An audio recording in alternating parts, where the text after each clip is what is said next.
स्वागत है आपका माय हिमाचल न्यूज़ में। हिमाचल प्रदेश तथा अन्य प्रमुख खबरों के लिए माय हिमाचल न्यूज़ चैनल को सब्सक्राइब कर लें, साथ में बेल आइकन को भी प्रेस कर दें ताकि हिमाचल की हर इन्फॉर्मेशन आपको मिलती रहे। तो सबसे पहले बात करेंगे हिमाचल के कोरोना अपडेट पे। तो हिमाचल में 4 और कोरोना संक्रमितों ने तोड़ा दम। विधायक विनोद कुमार भी पॉजिटिव। प्रदेश भर में 331 नए संक्रमित। हिमाचल प्रदेश में कोरोना संक्रमितों का आंकड़ा लगातार बढ़ रहा है। मंगलवार को प्रदेश में 331 नए मामलों की पुष्टि हुई है। कुल्लू में 46, हमीरपुर में 11, मंडी में 40, कांगड़ा में 28, बिलासपुर में 17, शिमला में 47, चंबा में 17, सोलन में 34, किन्नौर में 3, ऊना 9 और सिरमौर में 57 कोरोना पॉजिटिव मामले आए हैं। इसके साथ ही प्रदेश में संक्रमितों का कुल आंकड़ा 12,769 पहुंच गया है। 4,124 सक्रिय मामले हैं। 8,951 मरीज अभी तक ठीक हो चुके हैं। मंगलवार को 607 और मरीज ठीक हो गए हैं। मंडी में नाचन के विधायक विनोद कुमार समेत 38 कोरोना पॉजिटिव मरीज आए हैं। वहीं प्रदेश में मंगलवार को 4 और कोरोना संक्रमितों की मौत हो गई है। मंडी के नेरचौक मेडिकल कॉलेज में कोरोना संक्रमित 3 लोगों ने दम तोड़ दिया। बाहरी राज्यों के लिए जल्द सरकारी बसें चलाने की तैयारी है। तो हिमाचल सरकार जल्द बाहरी राज्यों के लिए बसों की आवाजाही शुरू कर देगी। सरकार बाहरी राज्यों के मंत्रियों, परिवहन विभाग और रोडवेज के आला अधिकारियों से बात कर रही है। बाहरी राज्यों के लिए बस सेवा शुरू करने के लिए एसओपी भी तैयार की जा रही है। प्रदेश में कोरोना संकट के चलते पिछले 7 माह से अंतर्राज्यीय बस सेवाएं बंद हैं। ऐसे में परिवहन निगम को करोड़ों रुपए का घाटा उठाना पड़ रहा है। प्रदेश से करीब 650 रूटों पर बाहरी राज्यों को बसें चलती थीं, जिससे करोड़ों रुपए का कारोबार होता था। जानकारी के अनुसार पहले निगम की एक दिन की कमाई 2.5 करोड़ से 3 करोड़ की थी, लेकिन अब ये प्रतिदिन 35 से 40 लाख तक ही सीमित रह गई है। परिवहन मंत्री बिक्रम सिंह ठाकुर ने बताया कि बाहरी राज्यों के मंत्रियों से बात की जा रही है। हिमाचल में शिक्षा के प्रारूप में होगा बड़ा बदलाव। अब हर कक्षा में नहीं होंगी परीक्षाएं। राष्ट्रीय शिक्षा नीति लागू होने के बाद स्कूलों के प्रारूप में बड़ा बदलाव होगा। स्कूल में प्राथमिक, माध्यमिक और वरिष्ठ की बजाय 4 श्रेणियां बनाई गई हैं। वार्षिक परीक्षाएं हर कक्षा में नहीं होंगी। तीसरी, 5वीं, 8वीं, 10वीं और 12वीं कक्षा की परीक्षाएं ही होंगी। ये परीक्षाएं स्कूल शिक्षा बोर्ड आयोजित करेगा। बाकी कक्षाओं की स्कूल स्तर वार्षिक मूल्यांकन होगा। राष्ट्रीय शिक्षा नीति को जमीनी स्तर पर लागू करने में समग्र शिक्षा अभियान SSA अहम भूमिका निभाएगा। प्री प्राइमरी से लेकर 12वीं कक्षा तक को आयु वर्ग के साथ 4 श्रेणियों में बांटा गया है। राज्य परियोजना निदेशक समग्र शिक्षा अभियान आशीष कोहली ने बताया कि राष्ट्रीय शिक्षा नीति को लागू करने का कार्य शुरू हो गया है। नीति के हर प्रावधान के बारे में शिक्षकों से लेकर बच्चों और उनके अभिभावकों को जागरूक किया जा रहा है। स्कूल में पहली श्रेणी को फाउंडेशन स्टेज का नाम दिया है। इस स्टेज में 8 साल तक यानी तीसरी कक्षा तक के बच्चे शामिल होंगे। 5+3 यानी 2 साल प्री प्राइमरी को भी इसी में जोड़ा जाएगा। फाउंडेशन स्टेज पर शिक्षा विभाग सबसे ज़्यादा काम करेगा। दूसरी श्रेणी प्री पेयरली स्टेज होगी। इसमें 8 से 11 साल आयु तक के 6ठी कक्षा तक के बच्चे आएंगे। इसके बाद मिडिल स्टेज होगी। इसमें कक्षा 7वीं से 8वीं यानी 11 से 14 साल तक के बच्चे शामिल होंगे। मिडिल के बाद सेकेंडरी स्टेज होगी, जिसमें 9वीं से जमा 2 कक्षा के विद्यार्थी शामिल होंगे। नवंबर माह में होगी DLD की परीक्षा, सरकार ने दी मंजूरी। प्रदेश में डिप्लोमा एंड एलिमेंट्री एजुकेशन यानी कि DLD की परीक्षा अब नवंबर महीने में होगी। सरकार ने परीक्षा करवाने को लेकर मंजूरी दे दी है। ऐसे में अब ये परीक्षा नवंबर माह में ही ली जाएगी। पहले ये परीक्षा स्थगित कर दी गई थी और इस परीक्षा को मार्च 2021 में करवाने की योजना बनाई गई थी, जिसका DLD प्रशिक्षु विरोध कर रहे थे। DLD प्रशिक्षु की मांग कर समग्र शिक्षा विभाग ने सरकार को ये प्रस्ताव भेजा था, जिससे सरकार की ओर से मंजूरी मिल गई है। ऐसे में DLD प्रशिक्षुओं ने राहत की सांस ली है।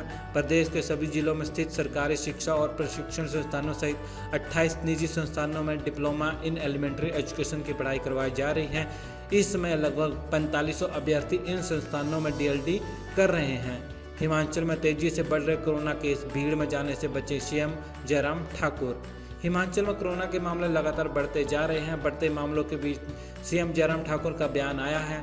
CM ने सूबे की जनता से अपील की है कि अब प्रदेश में कोरोना संक्रमण फैला हुआ है, इसलिए सावधानियां पहले से ज़्यादा बरतें। दरअसल हिमाचल में देखने में ये आ रहा है कि लोग लापरवाही बरत रहे हैं। जब मामले कम थे उस वक्त सूबे के लोगों ने सावधानियां भी बरती और नियमों की भी सख्ती से पालना की, लेकिन अब सावधानी की ज़रूरत है, लेकिन उसमें कमी आ रही है। सीएम जयराम ठाकुर ने लोगों से अपील की है कि भीड़ भाड़ वाले इलाकों में जाने से बचें, साथ ही जो नियम बताए गए हैं उनकी पालना करते रहें। अनलॉक 4 में भी बहुत सी आर्थिक गतिविधियां फिर से शुरू हो चुकी हैं, ऐसे में कोरोना के मामले और ज़्यादा बढ़ने की उम्मीद है। हिमाचल में मौतों का आंकड़ा भी बढ़ रहा है। हालांकि राज्य सरकार का मानना है कि देश और प्रदेश में कोरोना के मामले बढ़ रहे हैं, लेकिन फिर भी सरकारी कोरोना के खिलाफ मजबूती से लड़ रही हैं। सुपरस्टार हैं अनुराग तो बॉलीवुड जाएं, यहाँ क्या कर रहे हैं जोगिंदर सिंह।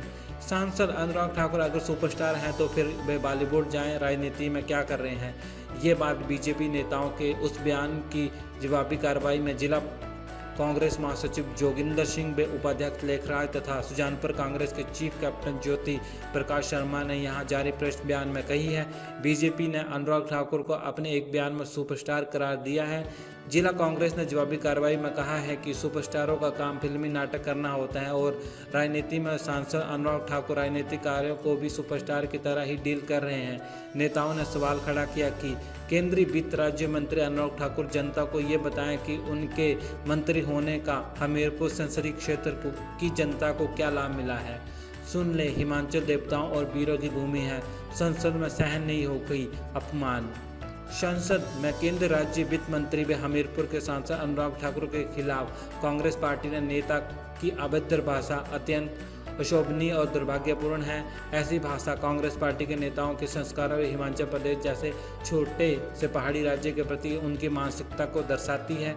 मंडी भाजपा जिलाध्यक्ष रणवीर सिंह ने कहा कि कांग्रेस पार्टी के नेता शायद भूल रहे हैं कि हिमाचल देवताओं व वीरों की भूमि है। इस भूमि के हर घर से देश की रक्षा के लिए वीर सैनिक सदैव सीमा पर तैयार रहते हैं। संसद में प्रयोग की गई इस प्रकार की भाषा सीधे तौर पर उन हिमाचली वीर युवाओं का अपमान है। राशन घोटाले पर पति ने ही पकड़वाई पत्नी, आंगनबाड़ी कार्यकर्ताओं के घर पर छापा। सोलन जिला की अर्की तहसील में एक पति ने ही अपनी पत्नी के खिलाफ मोर्चा खोलते हुए उसके द्वारा की जा रही कथित सरकारी हेराफेरी का पर्दाफाश कर दिया। प्रदेश के इस अनूठे मामले की चर्चा अब सरकार के कई विभागों के कर्मचारियों की गुफ्तगू का केंद्र बिंदु बनी हुई है। ये रोचक मामला अर्की उपमंडल के ग्राम पंचायत धनागुवाट से जुड़ा है। महिला के पति ने इसकी शिकायत विभागीय अधिकारियों से की, जिसके बाद कार्यकर्ता के घर पर छापामारी कर बिस्किट, रिफाइंड सहित चीनी का कोटा बरामद किया गया है। विभाग ने सामान जब्त कर उक्त महिला कर्मी के खिलाफ आगामी कार्रवाई आरंभ कर दी है। उक्त पंचायत के आंगनबाड़ी केंद्र की एक कार्यकर्ता के खिलाफ उसके पति द्वारा की गई शिकायत के बाद महिला कर्मी के घर से खाद्य सामग्री बरामद हुई। महिला के पति ने बताया कि उसकी पत्नी पिछले 10 वर्षों से आंगनबाड़ी में कार्यरत है। वे आंगनबाड़ी केंद्र में उपलब्ध खाद्य सामग्री को पूरी तरह से न बांट कर घर ले आती है। उसने कई बार उसे ऐसा करने से रोका, लेकिन वे नहीं मानी, जिसके बाद उसकी शिकायत संबंधित विभाग के अधिकारियों को की गई। माल रोड पर और रिज पर बिना मास्क घूमना पड़ेगा, महंगा लगेगा इतने हजार का जुर्माना। हिमाचल प्रदेश की सीमाएं खुलते ही एक सप्ताह के भीतर बाहरी राज्यों से हजारों की संख्या में पर्यटक प्रदेश के विभिन्न टूरिस्ट स्थलों पर पहुंच रहे हैं। प्रदेश की राजधानी शिमला में पर्यटकों की भीड़ उमड़ रही है। पर्यटकों की बढ़ती भीड़ शासन प्रशासन के लिए अब सिरदर्द बनता जा रहा है। जिला प्रशासन के लिए सरकार का सीमाएं खोलने का फैसला कोरोना काल का सबसे मुश्किल भरा दौर साबित हो रहा है।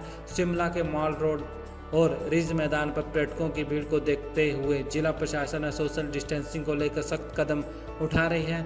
पुलिस ने अब बिना मास्क घूम रहे लोगों से जुर्माना वसूलना शुरू कर दिया है। शिमला एसडीएम मंजीत शर्मा की अध्यक्षता में पुलिस की टीम नियम तोड़ने वालों के चालान काट रही है। पुलिस ने 500 रुपये का चालान काट कर लोगों को बिना मास्क न घूमने का कड़ा संदेश दिया है। साथ ही दोबारा गलती दोहराने पर 1000 रुपये जुर्माना लगाने की चेतावनी भी दी है। जिला प्रशासन की इस कार्रवाई का स्थानीय लोगों ने स्वागत किया, जबकि पुलिस की कार्रवाई पर कुछ लोगों ने आपत्ति दर्ज कराई। पुलिस की कार्रवाई को गलत और पक्षपातपूर्ण कार्रवाई करार दिया। तो वीडियो को लाइक कर दीजिएगा, चैनल को सब्सक्राइब कर दीजिएगा। जय हिंद, जय भारत।